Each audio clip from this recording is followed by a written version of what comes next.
Philosophie biblique et l'Apocalypse. Le libre arbitre à la fin des temps. Vous, êtes-vous déjà demandé ce que l'Apocalypse nous réserve réellement? L'idée du jugement dernier, de la fin du monde, mais aussi de la rédemption, de la victoire du bien sur le mal. Tout cela semble être une énigme qui se cache derrière des symboles et des prophéties. Mais aujourd'hui, il existe une question qui revient sans cesse et qui peut changer notre vision de l'Apocalypse. Qu'est-ce que le libre arbitre a à voir avec tout ça? Peut-être que vous n'y avez jamais réfléchi, mais aujourd'hui, je vais vous proposer une réflexion profonde sur cette question. Est-ce que nous, en tant qu'êtres humains, avons le pouvoir de choisir notre destin même à la fin des temps? Ou sommes-nous simplement des marionnettes dans un grand plan divin où tout est déjà écrit? La philosophie biblique et l'Apocalypse, deux sujets qui semblent opposés mais qui, en réalité, sont liés par une question fondamentale. Le libre arbitre. Comment, dans un contexte où le destin du monde est en jeu, pouvons-nous encore choisir notre chemin? C'est ce que nous allons explorer dans cette vidéo. Avant de commencer, si ce sujet vous intrigue autant que moi, n'oubliez pas de liker cette vidéo. Cela m'encourage énormément et vous permet de rester connecté à ce genre de réflexion. Elle est fascinante. Et maintenant, plongeons directement dans l'univers de la philosophie biblique et de l'Apocalypse. Le libre arbitre dans la philosophie biblique. Depuis toujours, l'humanité se pose cette question. Avons-nous vraiment le choix de nos actions ou tout est-il déjà écrit? Cette interrogation est au cœur de la philosophie biblique. D'un côté, la Bible parle d'un Dieu omniscient qui connaît tout, passé, présent et futur. Mais d'un autre, elle nous dit aussi que chaque être humain a le pouvoir de choisir entre le bien et le mal. Alors, comment concilier ces deux idées? Prenons un exemple concret. Dans le livre de la Genèse, Dieu place Adam et Ève dans le jardin d'Éden et leur donne une seule interdiction: ne pas manger le fruit de l'arbre de la connaissance du bien et du mal. Il aurait pu les empêcher de le faire, les priver totalement de cette possibilité, mais non. Il leur a donné un choix, et c'est précisément ce choix qui définit ce qu'est le libre arbitre dans la vision biblique. La liberté d'agir, mais aussi la responsabilité qui en découle.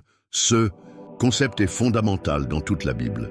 À plusieurs reprises, Dieu demande aux hommes de faire un choix clair, le suivre ou s'éloigner de lui. Dans le livre du Deutéronome, il est dit « J'ai mis devant toi la vie et la mort, la bénédiction et la malédiction. Choisis donc la vie. » Cette phrase montre bien que Dieu propose un chemin, mais ne l'impose pas. Le choix final revient toujours à l'homme. Mais si Dieu sait tout à l'avance, nos choix sont-ils réellement libres? C'est ici que la théologie et la philosophie entrent en jeu. Certains pensent que même si Dieu connaît l'avenir, cela ne signifie pas qu'il le contrôle entièrement. Il sait ce que nous allons faire, mais c'est toujours nous qui décidons de le faire. D'autres, en revanche, pensent que tout est déjà écrit et que notre libre arbitre est une simple illusion. Et vous, qu'en pensez-vous? Est-il possible que nous ayons une liberté réelle, ou sommes-nous simplement en train de suivre un destin déjà tracé? Réfléchissez à cela pendant que nous avançons vers un sujet encore plus fascinant. Le rôle du libre arbitre dans l'Apocalypse. Ce sujet vous passionne. Prenez une seconde pour liker cette vidéo. Cela m'aide énormément et me permet de continuer à explorer ces grandes questions avec vous. Le libre arbitre face à l'Apocalypse. Si le libre arbitre a toujours été un élément central dans la philosophie biblique, qu'en est-il lorsqu'on parle de la fin des temps? L'Apocalypse, avec ses prophéties terrifiantes et ses visions symboliques, semble annoncer un destin inévitable pour l'humanité. Mais est-ce vraiment le cas? Avons-nous encore un rôle à jouer dans ce scénario final? Pour répondre à cette question, il faut d'abord comprendre comment l'Apocalypse est décrite dans la Bible, notamment dans le livre de l'Apocalypse de Jean. Ce texte parle de catastrophes, de guerre, du jugement dernier, mais aussi d'une promesse de renouveau et de victoire du bien. Tout semble déjà écrit. Il est dit que certaines âmes seront sauvées, tandis que d'autres seront condamnées. Alors, où est notre libre arbitre dans tout cela? Un élément clé à retenir est que l'Apocalypse ne signifie pas une fin absolue, mais plutôt un choix ultime. Tout au long du livre, il est répété que les hommes doivent choisir leur camp. Suivre Dieu ou se détourner de lui. Par exemple, dans Apocalypse 3:20, il est écrit « Voici, je me tiens à la porte et je frappe. Si quelqu'un entend ma voix et ouvre la porte, j'entrerai chez lui. » Cette phrase montre bien que, même dans les derniers instants, le choix nous appartient toujours. Dieu ne force personne à le suivre. Il attend que nous prenions cette décision par nous-mêmes. Il est aussi intéressant de noter que dans les prophéties apocalyptiques, on parle de grandes foules qui se repentent et reviennent vers Dieu. Cela signifie que, même face aux pires épreuves, certains feront le choix de changer. L'Apocalypse n'est donc pas une fatalité où tout est figé. Elle est plutôt une période de transition, une dernière opportunité offerte à l'humanité pour choisir son destin. Mais alors, si nous avons encore le choix, pourquoi certains pensent-ils que tout est déjà écrit? La réponse se trouve dans une interprétation plus large de la prédestination. Certaines doctrines chrétiennes enseignent que Dieu, dans sa toute-puissance, sait d'avance qui sera sauvé et qui ne le sera pas. Mais attention, cela ne signifie pas que ces personnes n'ont pas eu le choix. Cela veut simplement dire que Dieu connaît le résultat final de leurs décisions, sans pour autant les avoir forcées. D'ailleurs, cette tension entre destin et libre arbitre se retrouve dans une autre idée biblique, celle de l'Antéchrist. Selon les prophéties, un faux Messie viendra séduire l'humanité et détourner les gens de la vérité. Mais ce n'est pas une fatalité absolue. Ceux qui succomberont à ces mensonges le feront par leur propre choix. À l'inverse, ceux qui resteront fidèles auront fait un choix conscient et libre. En fin de compte, l'Apocalypse n'est pas seulement une histoire de destruction et de punition. C'est aussi un test final du libre arbitre humain. Jusqu'au bout, nous avons la possibilité de choisir notre camp. Nous ne sommes pas des spectateurs passifs d'un destin figé, mais des acteurs de cette grande histoire qui se déroule. Et vous, croyez-vous que nous avons encore le pouvoir de changer notre destinée, même à la fin des temps? Dites-moi ce que vous en pensez dans les commentaires. Si cette réflexion vous passionne, prenez un instant pour liker cette vidéo. Cela m'encourage énormément et permet à d'autres personnes de découvrir ce sujet fascinant. La rédemption. Et le choix final, dans l'Apocalypse dans la première et deuxième partie, nous avons exploré l'idée du libre arbitre dans la philosophie biblique et la façon dont il interagit avec les événements apocalyptiques. Mais à ce stade, une question fondamentale demeure. Qu'est-ce qui, finalement, détermine le sort de l'humanité dans ce grand drame de la fin des temps? Est-ce que tout dépend des choix individuels des êtres humains? Ou est-ce que nous sommes voués à une fin inéluctable, dictée par un plan divin déjà tracé? C'est ici qu'intervient le concept clé de la rédemption dans l'Apocalypse.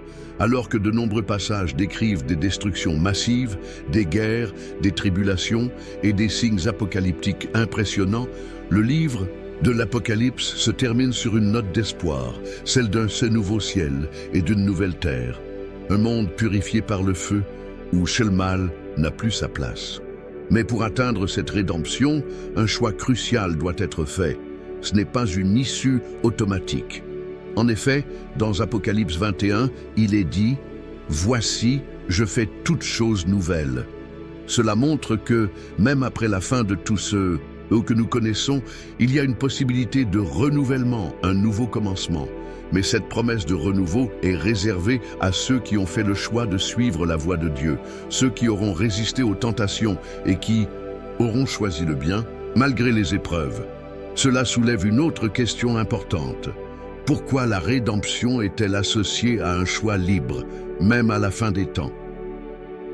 La réponse réside dans la nature même de l'amour de Dieu. L'amour véritable ne peut être forcé, il doit être choisi librement. Dieu offre à chacun la possibilité de répondre à son amour.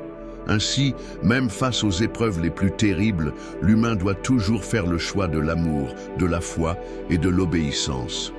L'Apocalypse ne nous prive donc pas de notre liberté, mais elle la met à l'épreuve. Le chemin vers la rédemption est encore un chemin de choix libre et personnel. Cela s'applique à la notion du bête, marque de la bête, qui est souvent perçue comme un symbole du mal ultime, un signe de soumission à l'Antéchrist. Ce n'est pas simplement un événement inévitable, c'est un test décisif du libre arbitre de l'humanité. Ceux qui choisiront de suivre la voie du mal, de se détourner de Dieu, se marqueront eux-mêmes du sceau de la bête. Mais ceux qui refuseront, ceux qui resteront fidèles à Dieu, feront un choix conscient de s'abstenir de cette marque. Dans ce sens, l'Apocalypse nous rappelle que les grandes luttes de la fin des temps ne sont pas simplement une bataille entre le bien et le mal dans un sens abstrait, mais une bataille intérieure pour chaque âme. Nous sommes constamment confrontés à des choix qui détermineront notre destin ultime.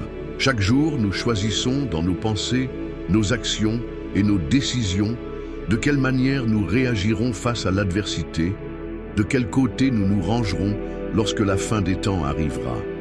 Mais alors, pourquoi Dieu permet-il de telles épreuves et tribulations? Pourquoi cette apparente souffrance et ce chaos si tout doit être renouvelé à la fin? Une partie de la réponse réside dans le fait que l'épreuve de l'humanité sert à purifier, à tester la foi et à révéler la véritable nature de l'humanité. C'est à travers ces défis, ces moments de ténèbres, que nous devons prouver notre loyauté à Dieu, que nous devons montrer notre capacité à choisir le bien, même lorsque tout semble perdu. Cela nous amène à une vérité essentielle. L'Apocalypse est à la fois une période de destruction et de purification, mais aussi une période de choix décisifs qui détermineront le destin de l'humanité. C'est un appel à se tenir debout dans la foi, à prendre des décisions inconscientes et à choisir la lumière même dans les ténèbres les plus profondes. Ceux qui répondront à cet appel auront la possibilité de goûter à la rédemption, d'entrer dans un nouveau monde où la souffrance et le mal auront disparu. Si vous trouvez cette réflexion intéressante, n'oubliez pas de liker cette vidéo pour soutenir la chaîne et pour montrer que ce genre de sujet vous passionne. Et n'hésitez pas à partager vos pensées dans les commentaires. Qu'en est-il de vous? Quel choix feriez-vous face à ces épreuves? Le libre arbitre, à la fin des temps, nous avons vu au fil de cette exploration que le libre arbitre est un élément central dans la philosophie biblique et qu'il joue un rôle majeur même dans l'Apocalypse. Si d'un côté la fin des temps semble se dérouler selon un plan divin inévitable, de l'autre, nous constatons que l'humanité reste responsable de ses choix. La question du libre arbitre dans l'Apocalypse nous invite à réfléchir à notre propre destinée, mais aussi à la manière dont nous réagissons aux épreuves, aux tentations et aux défis de la vie. Le livre de l'Apocalypse nous montre que, même face à des événements cataclysmiques, chaque individu a un choix à faire, suivre la voie de Dieu ou se détourner de lui. Ce n'est pas une fatalité, mais une occasion de faire un choix profond, une décision qui peut transformer non seulement notre existence, mais aussi le destin de l'humanité tout entière. La rédemption, cet espoir qui se cache à la fin du livre de l'Apocalypse, nous rappelle que malgré les épreuves, il existe toujours une chance de choisir le bien, de se tourner vers la lumière et de renoncer au mal. Mais cela nécessite un engagement personnel, une volonté de répondre à l'appel de Dieu, même lorsque tout semble sombre et désespéré. Le bel libre arbitre est donc plus qu'une simple capacité à choisir. Il est la clé de notre salut et de notre évolution spirituelle. À la fin des temps, chacun devra répondre à cette question. Suis-je prêt à faire le choix du bien, même au prix de sacrifices et d'épreuves? C'est dans cette réponse que réside notre véritable destinée. Le libre arbitre n'est pas un simple privilège, mais une responsabilité. Et ce choix, ce pouvoir d'agir, sera ce qui déterminera si nous serons en mesure d'entrer dans cette nouvelle ère promise par Dieu, un monde où la souffrance et le mal n'auront plus de place.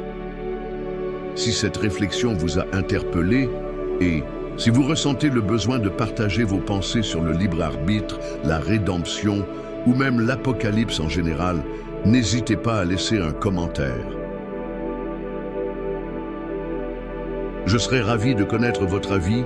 Enfin, n'oubliez pas de liker cette vidéo si vous avez apprécié ce voyage au cœur de la philosophie biblique et de l'Apocalypse. Partagez-la également avec vos proches pour que plus de gens puissent découvrir ce sujet profond et passionnant. Et bien sûr, abonnez-vous à la chaîne pour ne pas manquer d'autres réflexions sur des sujets tout aussi fascinants.